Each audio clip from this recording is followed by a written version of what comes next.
And then I took her. Well, Oh, what is it that makes the South spicy? Is it the food? Is it the nightlife? Or is it the brilliance of the man that is the pride of Louisiana? When he's not rocking it in the courtroom or running his own law firm, visiting churches all over the world, he is a staple on court TV as well as a number of other news outlets, killing it on his own podcast and on social media and on Talk 107.3 with Brian Haldane. He is the incredible Franz Borghardt, joined as always by a Truth or Derek podcast Hall of Famer, a mere two states over, also incredible in the courtroom on social media and running his own law firm. You know him from Court TV, CNN, ATL News One, Scripps, and a million other places when they need great advice. He is the deep digging, tell it like it is, Georgian badass that is Joshua Schiffer. Joined for the first time by an absolute dynamite podcast host herself. She kills it on the Forensic first Intent time. Show with co host Scott Snyder. Available on YouTube, a rabid trial junkie and wannabe flower farmer, forensic psychologist, the great Rachel Barone. How the heck is everyone Yeah. doing today? Not first time. Not first time. You have no. It's Barone. It's Barone, Derek, but that's okay. That's what I said. I know. I got. We had I thought you might have faded out on the E. When I first said it, Rich Schoenstein, and then he said it's Schoenstein. And for some reason, that just got blocked in my brain because every time I said it after that, I'd say it wrong. Just don't screw up my F's to T's. There's a whole story about that. It's a bad mailing list. Shit. Mr. Shitter.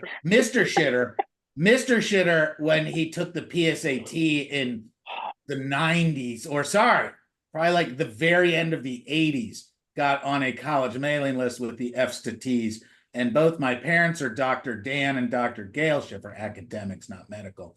And the doctors, Schiffer, laughed their asses off when their son, Joshua Shitter, kept on getting some really great college. You know what, though? You could use that to your advantage because I know a lot of people did this when they were younger. Remember when Columbia House would send you that thing if there was a misspelling on it? You could order the DVDs and not have to pay for them. Yet another cultural touchstone that if you were to use Columbia House Record Club, man, there's a cutoff line. And there's a certain group that above it, 100% market penetration. Every single person born, I'm going to say after 19 or before 1980 or 85 knows exactly what that, but after, no idea. None. I had one thing to get to before we get to all of our legal stuff because we know our other guest canceled and Rachel was written. Barone was nice enough to fill in. But one of the questions that came in from one of the people that were listening in New Jersey had the best one. They were like, "It's not what your favorite reality show is what reality show do you think you'd have the best chance of winning if you got on?" And I'll go first because again, I watch a lot of this stuff. I think I'd have the best chance at American Idol only because they let you pick your own songs in the beginning. May I do a twist on this? Hit me. Permission to twist this question. I think it would be much more fun if we let other people say, "Hey, Franz, I think you would be good at this reality show," or "Hey, Josh," or "Hey, Rachel." I think you picking your own reality show that's kind of self-serving. It's a little ego-y, but I think, Derek, you should pick which reality shows that you think we would be good at. See, y'all smart lawyers. I get that. So I think if you were actually going to try to win one, it would either be like a Survivor or a Big Brother one where you kind of have to turn everybody else against each other and just kind of squirt through for the victory. Are game shows involved in this? Sure, why not? All right, because like I really enjoy the trivia-y game. I've always liked that. Singing and dancing, no. The Mole would be fun. I've always thought the Mole was a really cool one. What's the other one where they used to race across the whole world? The Amazing Race. Yeah. That would just. Do you think you'd be good at that though? No. He wants to stick That's the exercise, right? Yeah, no, I don't think I'd be good at any of them that don't involve me being just smart and lethargic, because those are my core skills. Smart and lethargic. Do you know what the only problem with a trivia-based thing is you guys, you're all relatively well known. You have a social media following and stuff like that. If you shit the bed on one of those shows, that's all you're going to be remembered for. There was, I want to say about 2 months ago, and I can't remember her name now, but she was a diva in the WWE, set a record on Jeopardy for having clocked in for like 20 or 30 questions and not getting a single one of them right. Something about that. So now as soon as I you see that remember name, that. you're like, again, it wasn't one of those because there's people that end up with no money and stuff like that that have answered properly and all that, but it was 100% of a You know, fail. there's Which failing, and then there's failing at such a notable success rate. yeah, Like it's one thing to be like, man, I lost on Jeopardy, sing the Weird Al song. It's another to have assumed the debt of a small country by wrongfully answering all of the Jeopardy questions. Right. I want to do Family Feud. I'd get one episode. Oh, I'd get love like that. one episode. I'd love it. Me and Steve Harvey, I would say some off the wall shit, and he'd just look at me like, huh? And maybe I'd win some. I think I'd win some of them. I mean, but like, you know. I Just actually for the have fun a of it. Family Feud app on my phone. We could do that here in the next couple of weeks if you wanted to try it. I'd be down. Count me in. Yeah, I'm a Big Brother. I'm a tried and true Big Brother. Little known fact about me: I have played several online reality show Big Brother games. They're on camera. They're either on camera or just on text based. Like, what do you mean, like games? Like you compete as a so when Yeah. Big Brother came out, dates me. I was in law school when it was you could log into the cameras with the really old You can fashioned. Oh, still the watch After the Dark, feed. yeah. Yeah, the after Mhm. like it. I thought that was the coolest thing in the universe. Did not follow it since then because there was not enough egregious and exploitative sex and violence to satisfy my wants and needs. But Well, the yeah. concept is there. Well, this is an online reality game. So it's people from all over the world. You log in. They set these games up on Discord usually. They do Zoom meetings. You're on like this. It's not all day long. It's not like that. It's like from I was 7 to told 10 this or was something. called grooming. Well, yeah. What? Sorry. Okay, different topic. But Oh, anyway, sorry. you play these games. You play these games, and you don't know these people, but there's a host, who set up all the competitions, and you do various, trivia, online games, some physical challenge kind of stuff, and you vote people off, you win vetoes, you win head of households, and it's like a encapsulated Big Brother game. But that's my jam. How long Well, does that last? Like, that's is what I this was like just an gonna say. afternoon thing, or like, is it? Depends. So they'll do minis, which is like from 5 p.m. to midnight, and then that's it. And sometimes they'll do them that last 2 weeks. So every night from 6 to 8, you log in. Is this for free, or do you can win Yeah.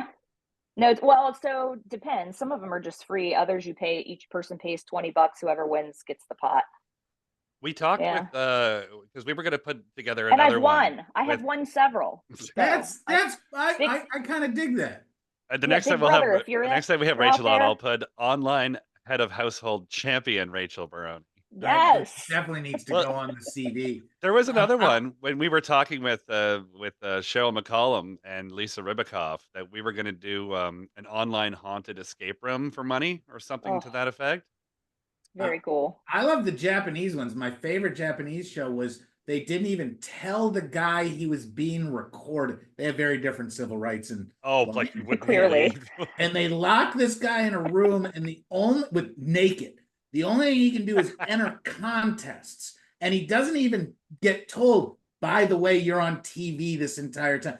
And he ended up being in the room for like a year or something. This And sounds he- like Squid Game. Oh, it was Yeah. absolutely a Squid Games on steroids, where he had to win like a bag of rice and then he could eat rice. It was unbelievable. And then at the end, they're like, by the way, this has all been on television. You're this super famous Japanese celebrity, but you don't know it. And What it's did he called think he was PTSD. doing?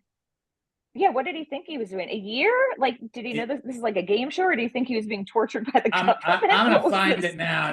Yeah, I'm gonna have to. Yeah, it's funny. I've seen the ones like where again it'll be some sort of trivia or some sort of challenge, and then they have like a cannon that fires a volleyball at you at like 120 miles an hour and knocks the guy off the stage, and then everybody's laughing, and somehow you get points, and they take points away. Yep.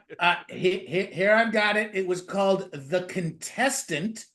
And it was the true story of a Japanese man who was left naked in a room for almost a year as millions of viewers watched his every move. It was a real life Truman Show. And it was from 1998 to 2002. Tomoki Hamatsu, also known as Nasubi, who's 24. He was naked on air the entire time with 15 million viewers watching. And they only put an eggplant on his business, which is why his name Nasubi is eggplant. Did he get paid at least? Yeah, So what did he think he was doing? He got paid. Yeah, I hope so. So here, and this is from a very reputable website. The game show began by kidnapping him, stripping him down, thrusting him into a small apartment with just a bathroom and a foodless kitchen. It was to test how long he could last. All he had access to was a load of magazines with sweepstakes. He then had to raise 1 million yen, which is $6,500 for food. But actually, he won some dog food and rice. If he wanted to leave, he would be naked, and he stood. He was, the conditions were so horrible he had to go 10 months before winning toilet paper. Did he apply for this? I'm confused how this started. Yeah, I don't know. It's 335 days he was in the room. But you couldn't just do this to a stranger. Rachel's right. There must be some sort of online. Well, where in you signed America, up. you do not have You rights just- in other countries. they Go to just those other chose- countries and ask them. They just kidnapped this guy off the street. And they're like, here, you're in this box where you don't know why. If you're a woman and you're on a Japanese subway, you can basically get groped with impunity. This is the world we live in now. Yeah. Because, I mean, you know. You know what? That actually brings up an interesting point. That was one of the other questions we had before we kind of dove into our legal stuff. Was you see now that there is like a huge increase, like about reality show lawsuits, like especially just television lawsuits in general. And that's I was going to ask Franz first. With the baby reindeer lawsuit now. Assuming you didn't sell your stuff, I don't know where they come up with the number 200 million, but is this something that is run of the mill now, or if you just take, I mean, the way reality television now, you take somebody that's a mess or take somebody with a crazy story and all that and put it on TV, can you expect that to happen, or is this just, we'll make 500 million off it and we'll pay them off with 50 million and move on?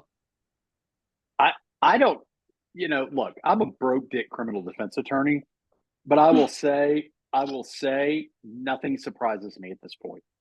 And remember, there's no value until there's value, and once there's Right. value, there's always going to be a thing. Even if it's pointless, even if you have completely said from the beginning, hey, I sign away all my rights and all that, there's this idea of quantum merit in the law, which is known as unjust enrichment, and it is very hard to define, but was that fair or not? And unjust enrichment is the pathway to claiming fairness revenues and fairness money. So the crazy world we live in now is we are now suing like social media personalities. We're now seeing lawsuits on commentators.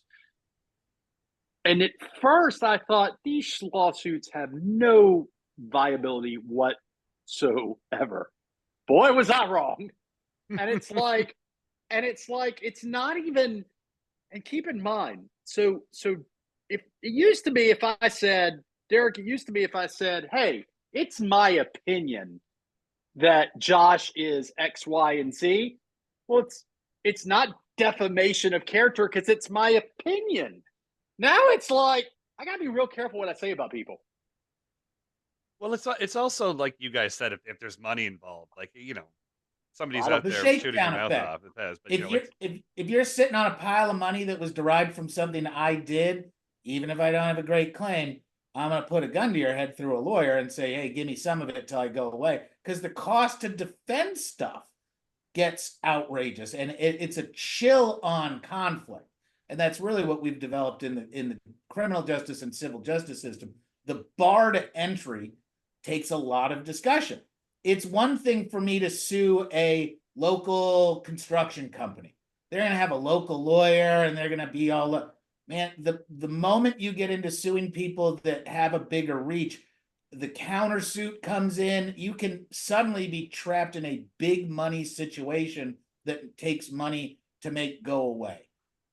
And that's really tempting for a lot of lawyers and a lot of litigants.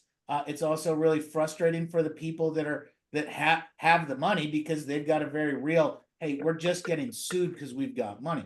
If you go sue a celebrity that you've had some sort of passing encounter with, it literally, there are lawyers that write these celebrities letters that say, hey, I represent Steve. You did something awful to Steve. Don't want to make a big deal about it. Why don't you cut me a check for 10 grand?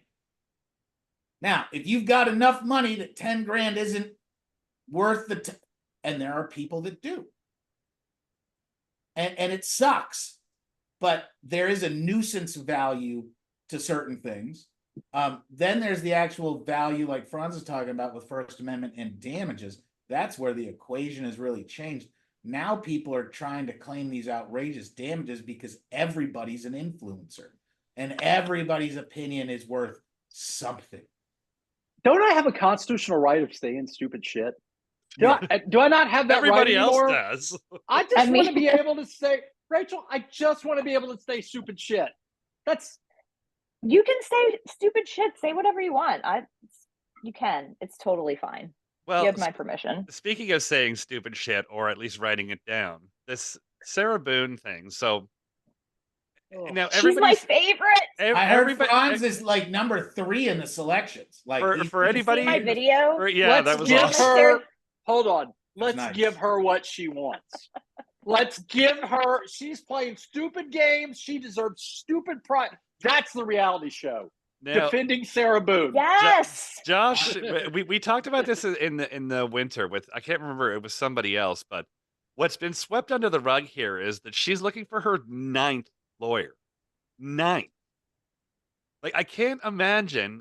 I mean, again, with people wanting to be on TV or whatever it is, why you would get involved with that when you think about, like, we're talking about 8 other lawyers that have been in there and said, I can't do this because this woman is insane. Well, but that's what makes it even more interesting, because if you tell all these sophisticated players, hey, this is the game, it's not like the judge can be like, oh, I don't see what she's doing. No, of course, this lady's absolutely manipulating the representational process in order to delay, cause more, whatever it is.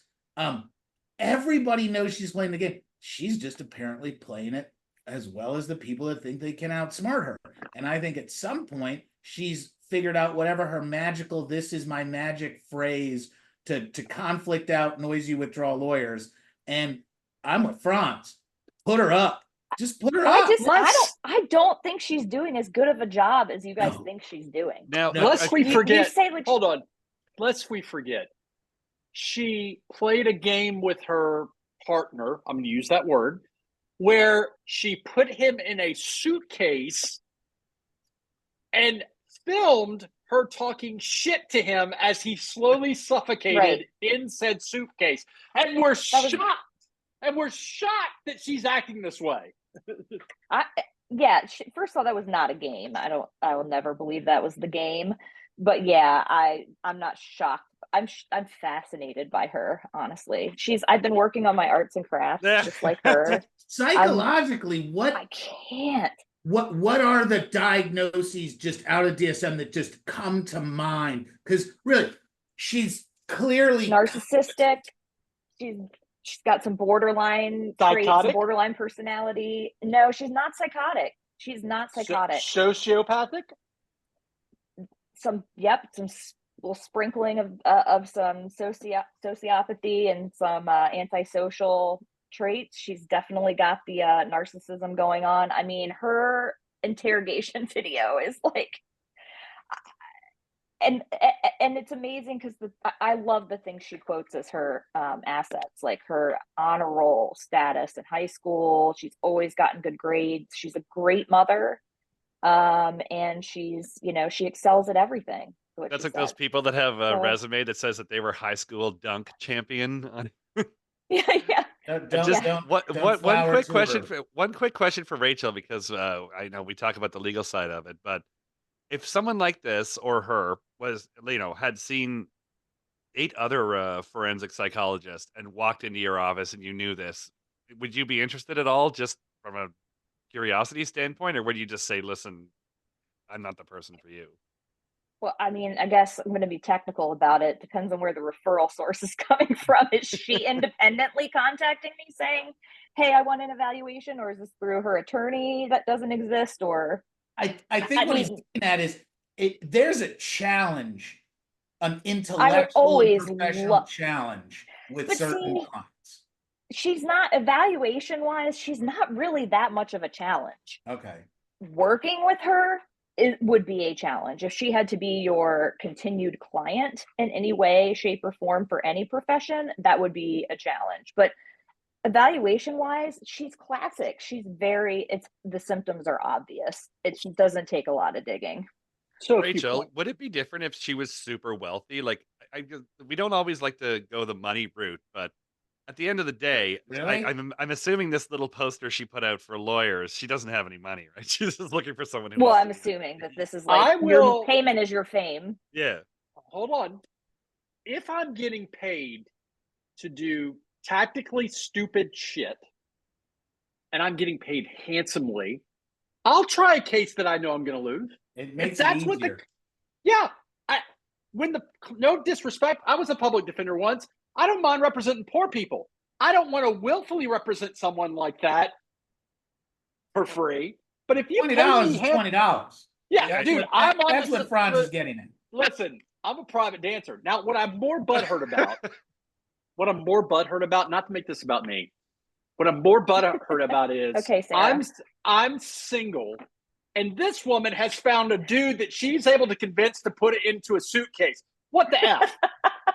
Dude, you know what? And we're going to have it on when we talk to Kirk next time, but that'll be a whole different conversation because he'll tell you about the volume of love letters that Jodi Arias would get. And you're talking about bags and bags and bags. And you're like, if you even skim the facts of that case, like again, with this one, I guarantee she's getting love letters. And you're like, oh, yeah. Oh, yeah. She sat there and watched as this guy suffocated in a suitcase. Like, that's. I've never.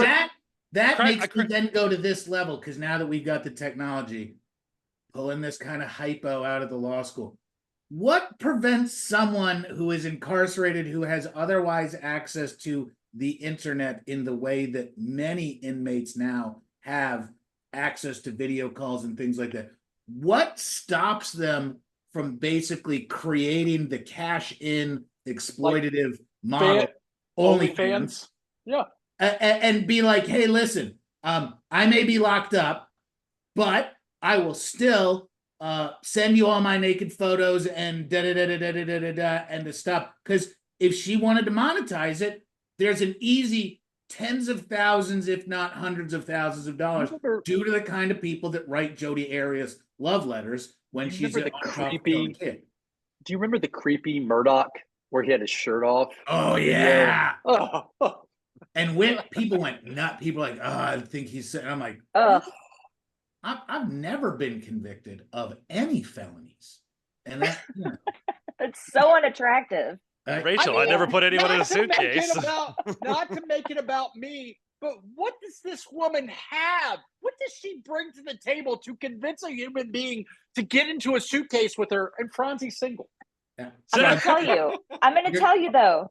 I'm going to tell you what I think the dynamic is. Franz, you're way too assertive. Listen, I'm going to tell you right now. She was this man's mother. She did everything. She bailed him out of jail. She was like his case manager for all his legal issues, his substance abuse programming. She's BFFs with his probation officer. She did everything for him. I can be somebody's child. I can do that. You're going to have to be way weaker. I'm sorry. So now we have to have a Bachelor for Franz. We have to have a game of Family Feud for Josh. And we have to have a game of Big Brother for Rachel. Like this thing is writing itself. Game shows are the There you go. Everything is a game show. Obviously, criminal justice and politics have become a game show over the last 60 days, and all the rules are changing out from under us. It really, that's the future. But I'm telling you, we will get to a point where someone incarcerated runs a prurient fundraiser, and there's going to be lawsuits about it because somebody's going to be like, hey, I need money for a lawyer. Look at me debasing myself in the worst possible ways and don't stop me because it's freedom of speech and I got to earn a living to pay for my lawyer. So what's interesting is, all joking aside, what's interesting is if a Karen Reed, that's the name that literally she could make $5 million in a month easily. But back to the Boone piece. If Karen Reed said, "I'm looking for someone who's really willing to or wanting to represent me," you would have national defense attorneys coming out of the woodwork, right? Boone makes a little app. Can you show Rachel? Can you show us the advertisement again? Boone makes that advertisement. This was my to-do list for the judge. Yeah. So like Boone makes that little advertisement, and I'm like, no, I'm good. Meanwhile, in Florida, we just had an acquittal on a self-defense case. Marcy Thompson, whatever. I'm sitting here thinking to myself, this woman, I would get licensed in Florida to help this lady out. I feel so bad for her. Mm-hmm. And on social media, it was like this. Yeah. Like nobody was like giving boo one about her until she was acquitted. And then it was like, oh yeah, that was the right decision. There was a little bit of she got some play when she took the stand. But the problem was that was a case that the vast majority of lawyers, including me, say, hey, I don't know how well you're going to do it at trial, considering the lack of immediacy of the injuries and the claim of self-defense. I'm not saying that I wouldn't have tried it, and I really appreciate what her defense attorneys do, but a lot of lawyers and clients never would have even gotten close to that trial. And it is interesting how it did not reach any cultural zeitgeist until really the acquittal. And if not for the true crime media that's developed over the last 10 years, 15 years ago, that case doesn't even make a blip. Look at the Menendez case and look at how different they were treated versus now. I want to circle back to Reed after a bit, but I wanted to stay on this because Franz brought up a great point. Because right before we came on, Josh, you just went on Twitter and said anything anybody want to talk about, and Adrian sent me a relatively long message question. It's sort of because I was going to ask you guys about Ashley Benefield. So, 1 second here. She was looking on thoughts on the battered spouse defense, because we talked before about the Reed defense was more of a pointing at a third person or somebody else, where obviously now the self-defense thing is saying, yeah, I did it, but I had to. So we were curious, what is the difference of these cases between the 911 calls and the circumstances, no witnesses and all that sort of thing? Like, what makes one case self-defense and what makes another not? A jury? No, I meant, when you're putting no, but that's so the affirmative defenses are basically statutorily defined with what you have to do in order to claim that, because you can't just whip it out necessarily in trial except under special circumstances. So in almost all jurisdictions, you're going to have to declare your justification, alibi, other affirmative defense out front of trial so that the state knows or has some idea of what they're going into. And it's what I see is that the definition of justification with a case like that expanded a little bit. Whereas prior to that case, there'd be more people saying, oh, you're never going to win unless the attack is happening right then. Well, here's an acquittal where the jury decided, and that's the key part, is the jury's going to interpret those jury instructions and the presentation of the evidence. And there's a big difference between just talking about battered intimate partner, spouse, wife syndrome. There's a big difference between self-defense and justification, standing up there and actually talking about it. But it really comes down to the facts and the instructions of that trial. So I think you had two things at play there. One, both sides conceded. The state's own expert said, this is a woman that was historically beaten by this dude. Yep. It was a fact, not in dispute. What's interesting is, and Louisiana is one of these states. I don't know about Georgia, and I don't know about Florida. Florida's like the Wild West, man. Yeah, Florida, it's like you if you're going to kill somebody somewhere and it be justified or self-defense, it's Florida. Yeah. Louisiana, it's not just about the act. It's your subjective, like what you know about this person, their violent propensities. The harm is not just in the moment. And that is what allows this battered woman syndrome in some states to be like, yeah, it may not have been a beatdown and he may have been on the couch, but this may have been a prelude to something. And she knew it. And even though, yeah, she kind of shot him while sitting on the couch, like, and man, oh man, guys, the state's own expert was like, one of the ways these guys abuse people is imbalance. Like, they make them imbalanced such that they anticipate an abuse and they're like super sweet to them. Or they think that they're going to be super sweet and then they get abused. Imbalance, off balance, whatever. That was the right case. Mm-hmm. And she looked freaking catatonic the entire case. She sat there and she just looked like. Rachel, now from a female standpoint, if you look at a case like this, are there markers that you see that you can, in your head, make a decision to separate between, was it straight out murder or was it, was it self-defense? Luckily, I don't actually professionally ever have to say that. I don't ever have to determine that in the work that I do, thank goodness. But yeah, I think it's tricky. I actually was, one of my professors was Dr. Lenore Walker. She's one of the battered women's pioneers, defense in Florida. Went to grad school in Florida, so but yeah, I don't. It's taken.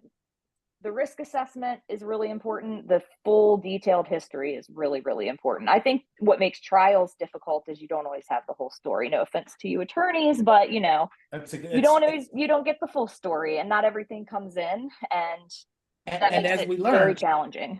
Trial is not about exposing the truth. Trial is about deciding what facts will get in front of a jury and what facts won't.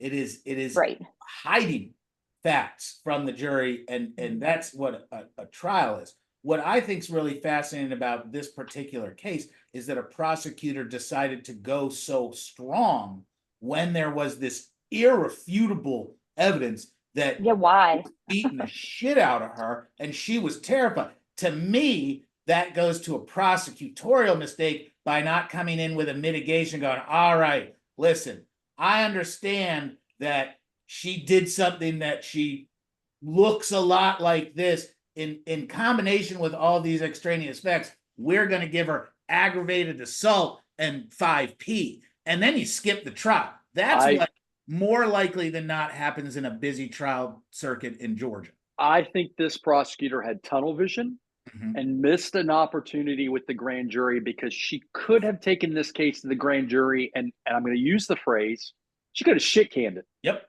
Or did exactly what John, she could have looked at, and look, I went to when I was a prosecutor, there were times where I would go to the grand jury and say, guys, I have no idea what this is. Y'all decide.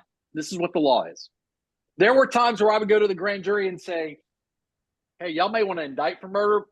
I don't think I'm going to be able to prove. In fact, that was the phrase I used, was I will have difficulty proving that. And I could see in the Georgia version of it, the prosecutor go, I just want everybody to know, the victim in this, we have absolutely no doubt, beat her extensively and had done terrible stuff to her. We have years of reports. And I'm going to tell you, she shot him, and there doesn't seem to be an attack that was imminent. So that's why you guys are going to decide what you want to do. Should you return a true bill or do what you're going to do? We'll be over here. And then they literally dump it. And that's one of the things that Franz talked about with the grand jury. It's a garbage disposal for crappy cases. Anytime you see a politician, police officer, other notable person that doesn't get indicted, bullshit. You can indict a ham sandwich, is the joke in law school, because an indictment is a one-sided hearing where no one else gets to say anything, and you're just depending on the 12 people to decide what's right and wrong. The state can manipulate the ever-living hell out of that process, and if they don't want, or in the alternative, want someone indicted, it's gonna happen. Almost never does the DA and the grand jury get into some sort of conflict. So from a forensic psychology or cognitive science standpoint, some of us are more comfortable with the following phrase, they had it coming, than others. I love life. the big-hearted teddy bear in me loves life, loves the sanctity of life. But there are some people that if something bad happens to them, I'm like, like, Well, and that's yeah. I'm just saying that maybe this prosecutor isn't one of those they had it coming persons. Just to Maybe. circle back for 1 second, we were saying that the grand jury is the garbage dump of the legal system. Well, it's a garbage disposal. You can chew up anything. Can this not be used to our advantage? Because again, we were all You don't talking have this any morning influence. on It's some of these, the Harvey Weinstein cases, this, that, and the other thing.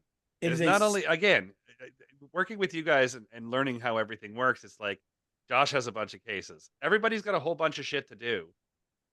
But then there's this, Scott Peterson now. They're a whole bunch of money on this. Like, couldn't this kind of just get shuffled to the back of the line and say, listen, pick it up over there. We'll have this thing done in an afternoon, and maybe bring in a case where, I don't want to say where the person doesn't have it coming. Resource allocation within. So DAs have the ultimate charging power. They decide what they're going to pursue and what not, and they can pursue lots more that they specifically choose not to. Good DAs will tell you the hardest decisions are deciding what not to prosecute. Because, man, you could certainly present that factual scenario in a way that makes it look like a crime occurred. But is that really what the mandate is as an elected or appointed official? They can prosecute the hell out of stuff, and they just choose not. Think about Georgia misdemeanors. All misdemeanors in Georgia are basically punishable by a year in jail and a $1,000 fine. Every one of them. So that means technically a nickel bag of weed is a year. If a prosecutor started prosecuting everybody with a nickel bag and giving them a year, I don't know how well that would work. So we live in a world that people confuse just because you can do something doesn't mean you should. And there are some people, unfortunately, that think, well, I can do this, so I will do it. I will tell you guys, I worked on a case out of Louisiana. It was a Netflix documentary. Jared Ambo ultimately was lead counsel. It was the Anthony Tomplay case where my client killed his dad, who was an abusive prick. And everybody in the victim's family was like, yeah, we figured this would happen eventually. Because he abused people, right? And it was like, and in every murder case, there's always some family member that loves the victim. That, like, a mother comes out of, like, it could be a horrible victim, and the mother is like, but he was my horrible son. This was a case where everybody was like, yeah. And that was a case where the prosecutor was like, technically this could be manslaughter or murder, but we think we're going to plead it down to like negligent homicide and probate the kid. Yep. Well, and that's where I swoop in for the defense attorney and write a really long mitigation report before they even offer anything, before they go to trial, to get all of this background and talk about why this person not why this person had it coming, but all of the things that have been done to this person that could have led up to this crime. And the prosecution looks at it and sometimes is like, all right, well, let's plead this out. And from the advanced criminal practitioner perspective, especially if you are privately retained, because it would be impossible to do this as a public defense due to the appointment process, the goal, if you've got enough money, is I get Rachel to come in and do all that stuff immediately upon being retained, before the state can go off, and then literally before indictment. I've got one of these right now with a child case, and the guy has the absolute stellar record and the allegations are just garbage. And we're trying to catch the case before it even gets to the grand jury by using mitigation. And mitigation has become 10,000 times more important over the last decade in criminal defense, because previously mitigation was just what you talked about when your client was going to prison. Oh, he was a good guy. He didn't do these things. His mama doesn't love him. Now, mitigation comes directly and is presented to the prosecuting agency on the front end with a carrot and stick approach of, hey, first of all, feel sorry for my guy because of these things that I can tell you about his background and why they ended up in the abuse and all the horrors. And at the same time, I'm giving this to you now as the setup for when I drop this on you later. You can't say you didn't know all this stuff. Let me say this. I wish that on every case, I don't care what caliber of case it is, I wish that my clients always could afford someone like Rachel. Yep. Because man, oh man, when you have that binder or that notebook or just anything that's like, let me tell you why my client is a human being. That's why it's usually all from the public defender. Yeah. And yeah. And that was not actually just that. Sorry, And not just that, hold on, not just that, but as a prosecutor, having that in the file so that later when my boss is like, why did you do X, Y, and Z for Josh's client? I'm like, well, look, and this is why. That's the fucking secret to being a good lawyer. It's not just me and my client. Let me do your job for you, prosecutor. Hey, prosecutor, you got way too many cases. You're dealing with stuff that is hard. Let me make this part of your job super easy. Here's an independent, licensed expert who's done the work and put their name on it. They've created a report that eats whatever needs to be eaten. I'm going to give that to a prosecutor so they can paper their file. And you'll hear that phrase, at least in the Southeast, all the time. I got to make sure I've papered their file. Because what prosecutors are afraid of is what their bosses and peers say about their work product.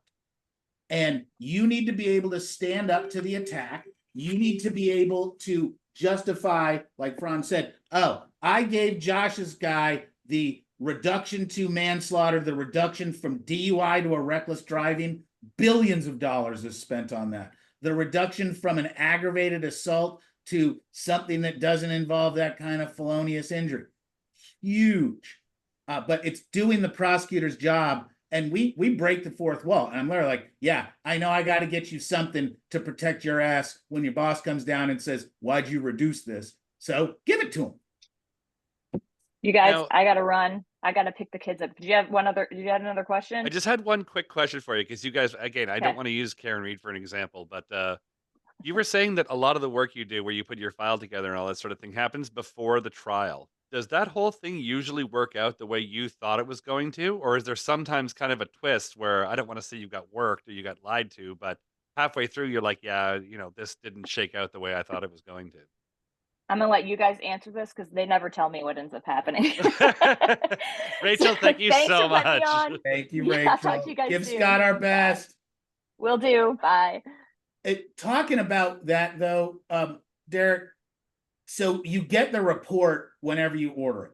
So there's lots of different reports we get from experts. I try to order as much of them as early as possible because also we have the opportunity. We don't like certain things. We don't necessarily have to share it depending on how we've come in, blah, blah, blah, blah, blah. So there is this whole get educated yourself the most. You also get to rely on the fact that, man, this is the client giving information to a provider. You tell the client, do this right. Don't lie, don't cheat, don't try to game the system because that'll bite you in the ass. You can't stop your client if they're going to insist on sabotaging the pathway your professionalism and experience has set up. But that happens throughout all defenses.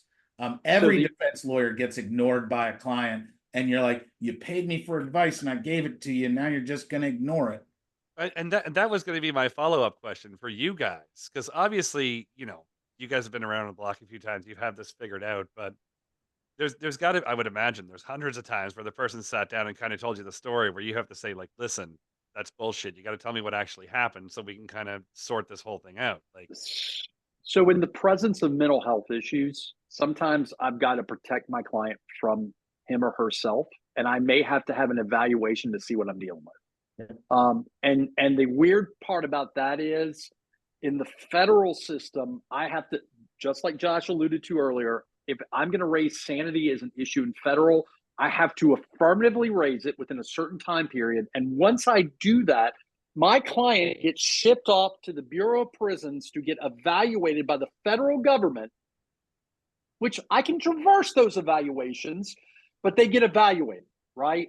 But I may have to do that because my client is giving me stuff that makes me believe, hey, this person may not be competent to help themselves or me, or, hey, there may be a legitimate issue here. Now, mitigation may be different, right? Mitigation may be like in the battered women syndrome.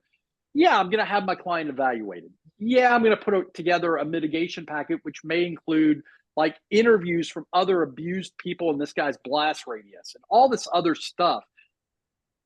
And yeah, client may be lying through their teeth, but sometimes they're lying not because they're bad human beings, but because there may be other things at play.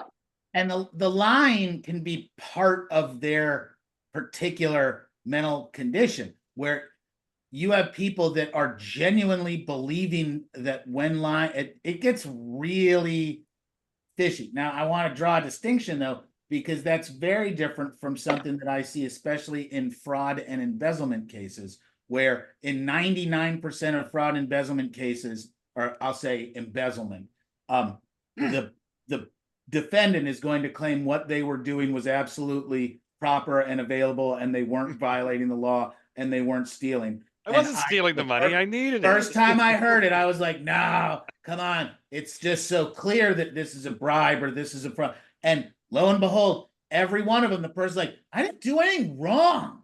And you're like, no, man, did you read this? You read this and said that you did exactly that. You stole money from old people. I have been in a Zoom call where Josh and I were helping out a guy. And it was like, I felt like I was in Mars. It was like I don't understand what I did wrong. And Josh would like, this is, well, you see, this is what they're alleging. Yeah, but I don't see what I did wrong. Yeah. It's like, okay, well, this is like the textbook definition of like Medicare fraud.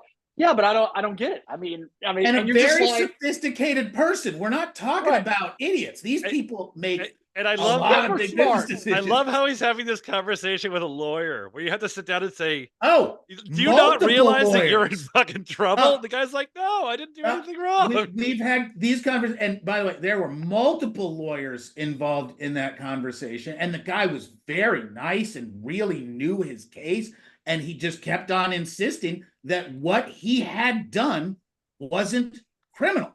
And when you're trying to sell 3 criminal defense lawyers who have made a living being like, yeah, you can do that. Yeah, you can do it. And all 3 of them are like, no, man, you can't do that. Like, and that's just, and it sucks, but that's just the way the cookie crumbles sometimes. But mitigation, back to what I think is really the most important, one of the most important roles of good lawyer in criminal law. You always should be mitigating. You should be mitigating from day one, from the way you introduce your client to the other side. Use your names. Don't use defendant. Prepare your presentation with an eye on mitigating decisions that were made that you can't go back on. Because guess what? Hey, Franz and Derek and Josh have all done some pretty stupid stuff. I've done some really dumb stuff. There's a reason that all recovery programs have an acknowledgement of the mistakes you've made, because everybody makes incredibly stupid mistakes. Whether you're prosecuted for that, arbitrary. Because I'm not saying that I've killed somebody, so it's not fully, but really, you have done things that if an angry prosecutor wanted to prosecute you and put you in prison for way longer than you, man, there's a charge out there. They absolutely can get you on stuff. So the real trick is having a prosecutor judge a client not on the bridge that burned down, but the 50 bridges that he built and are great and are fantastic and were really meaningful. Because that one thing, yeah, that was bad, and he deserves that. But come on, man, we don't destroy people because they're single mistake, unless it involves murder, rape, or so remember, there are some prosecutors that are prototypes. They're straight and narrow, straight laced, and then there are prosecutors that have lived a little bit of a life, and thereby the grace go them.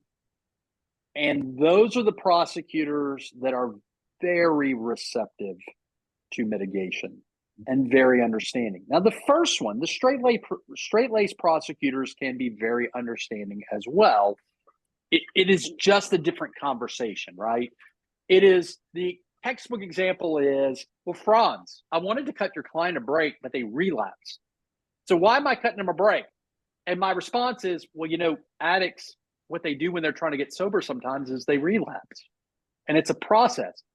One prosecutor may be like, yeah, get your guy lined up with some more treatment. We'll give him another chance. Just, he needs to, we got to do something, right? The straight-laced guy may say, well, I just don't get it. Why won't they stop? And you're like, well, you see, they can't stop. That's part of the addiction, and they're trying to, but, you know, it's just a different conversation sometimes. And where Josh makes his money is reading the tea leaves of, okay, I'm dealing with this kind of prosecutor, so it's going to be a different conversation than if I'm dealing with this prosecutor. And that's also the same answer goes for who's the best lawyer is a BS question. Because guess what? I've got friends that if I was arrested and if I knew it was going to trial 100%, I got a handful of guys that are the trial dogs. I've got a good friend of Franz, that does not negotiate with the state by rule. He files an action of appearance, files discovery, and then says, see you at trial. See you at trial. That's the only thing you'll ever hear. And it works because the state puts up or shuts up, and he's gotten a lot of walking into court dismissals because dude tries cases, doesn't plead anybody.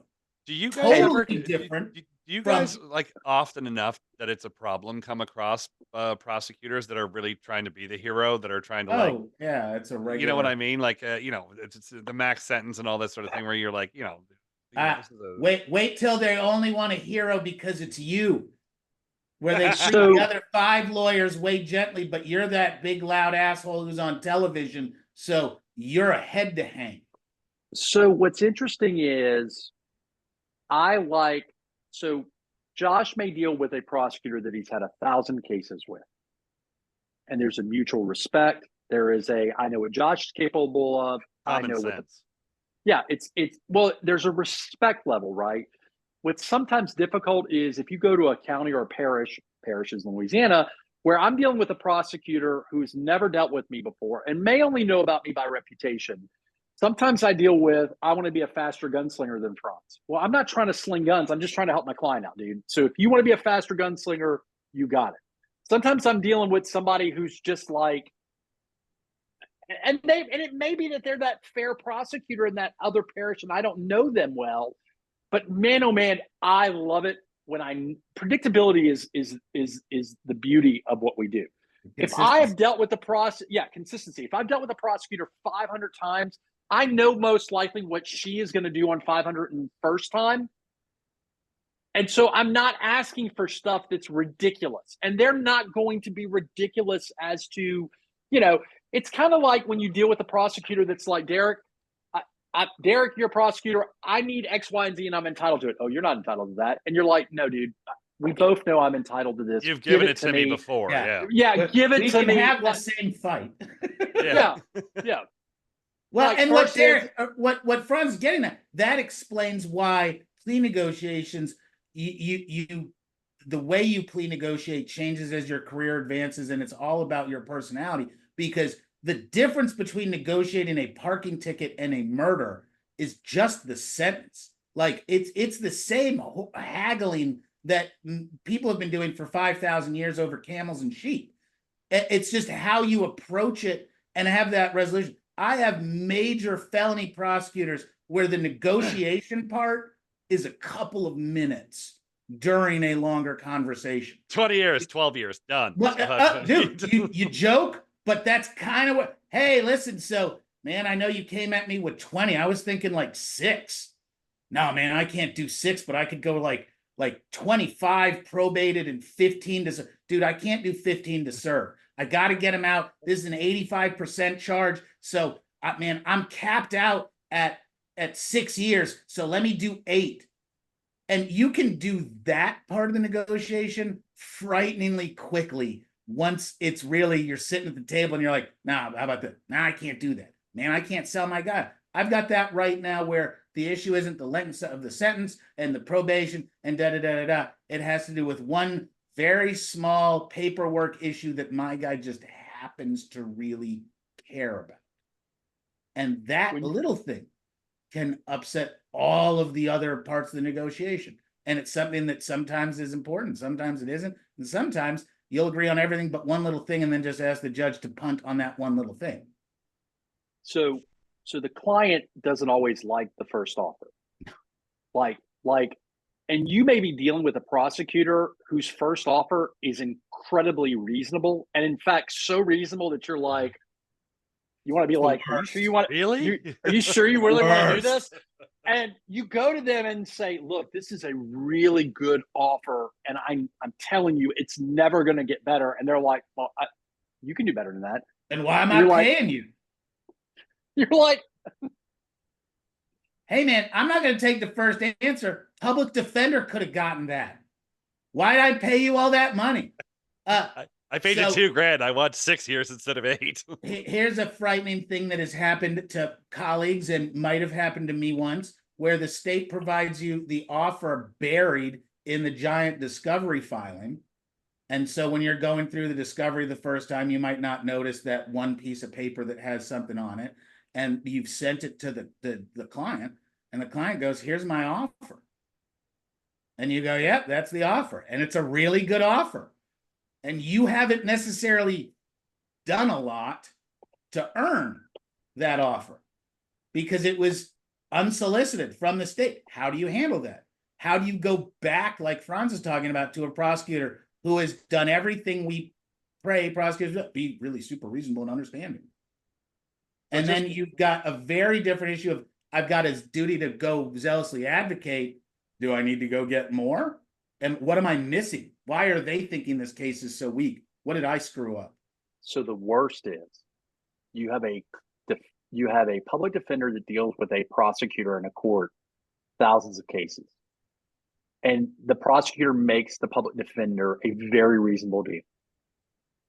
Client doesn't like the deal. Client's family hires Josh to get a better deal. And the prosecutor's looking at Josh saying, look, I get it. But like, what do you want me to say to Tim, who's a public defender, that just because your client goes and spends a couple of grand on you, I'm going to shave off a couple of years? What message does that send? Now, if Josh is phenomenal, and he is, maybe Josh brings something else to the table that gives the prosecutor something to think about.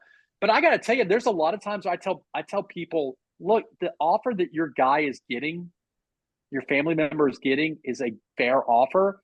And I know that you think that because they have a public defender, it's not the best offer.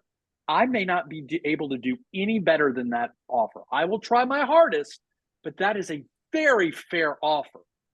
And before you spend all this money, which I know you don't have a lot of money, you might want to consider that that's a fair offer.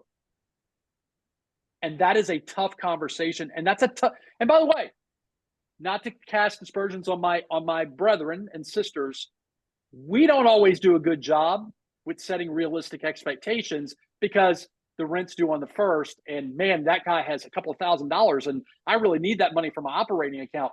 That is a recipe. Unrealistic expectations is a recipe for bar complaints. It's a recipe for horrible reputations. It's no bueno.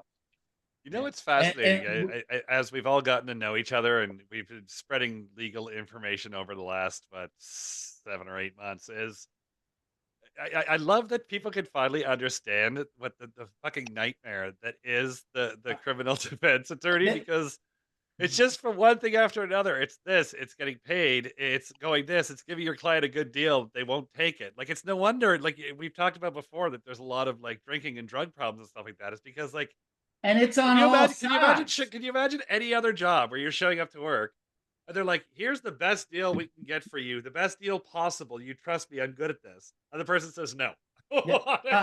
And you know, I'll support my, as Franz calls them, brethren in the state. It's a different flavor of the stress, but the same stresses are there from the state when they've got to go to victims and be like, yeah, I can't get murder or this or that. And no, I know that the sentence says up to 20 years. This ain't a 20-year case. We're offering straight probation. Tell that to these DV victims. Tell that to, you know, lots of, there are huge emotional pressures on the state, like the defense, and client management is almost impossible to be taught in school anyway. It's a practical skill you get with experience, but you never are prepared to go into a small practice and realize how you're supposed to treat clients when you get into the legal biz. And that's where that chemistry comes down, because there are lawyers that are much more personable and interactive, and then there are lawyers that are more stayed back and stood off, and there are clients that want different parts of that.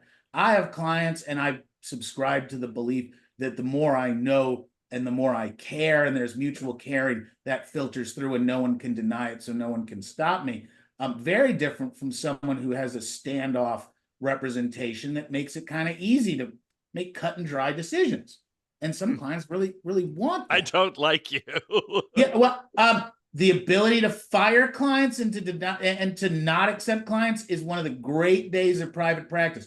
I've worked with 50 lawyers transition from state to private, because it just happens. It's a common thing. The first time they're like, man, I told them they needed to go get another lawyer. The smiles, because you know the clients, even though you want the money, even though you've got the client, that person in that case is going to destroy your life. And YSL, I got offered YSL cases. No way. Donald Trump cases. I got offered Donald Trump cases. There was one guy that I was really going to consider taking, but there needed to be a huge deposit, 7-figure deposit. Josh, you can't drop this at the end of the show. I want to talk about this. I know we all got to go. But I last turn 2 around minutes and of this said, could be the whole next hour. and everything in my life is worth an hour. For more Joshua Schiffer, maybe you need advice, maybe you need a lawyer, maybe you got caught on a Japanese game show.